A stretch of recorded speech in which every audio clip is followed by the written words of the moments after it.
Well, kia ora, and welcome to my channel.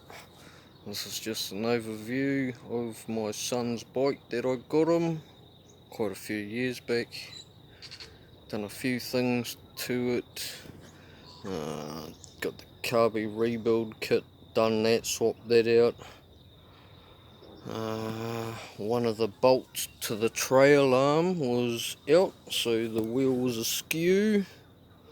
It's been replaced.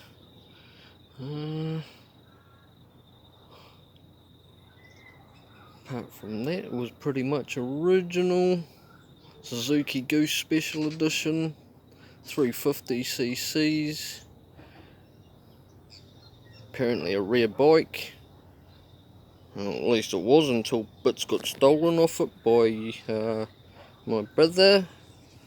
Grabbing the foot pegs for the passenger and chucking it on his bike. Can I switch it around?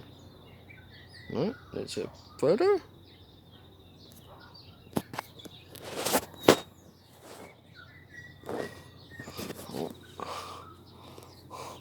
There's your bike. So it goes 350. That's it with no shock in the back.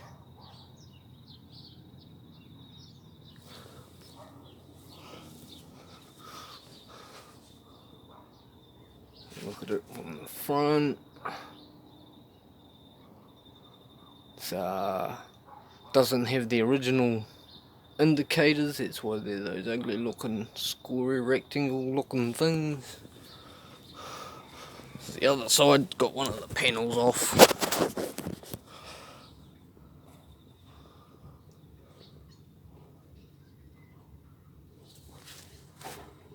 It's just got that panel there off.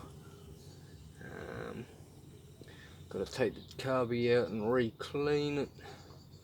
Swap back the jet that it had in it when we got it running, and it was running primo until the shit that got put in the tank, i.e. stones and gravel, by your uncle there, Brent, telling Sapphire that yes, put stones into the petrol tank. So it was running right until the shit went through the lines and into the carby, which started making it run like shit. So I put it away, and then the next morning my brother goes and takes the carby apart, puts in another jet which is too small, so now she's not running properly or at all. And then the fact that the carby is up in here and the only way to get in there is like that, and it's cunty. But yeah, so there's your bike, son. Back of it, I'll just put some sellotape over the number plate so no fuckers can... Ooh, that's not going to help, is it? And a little bit of sellotape on the light to make it look custom. But yeah, so that's your bike, my boy, and love you.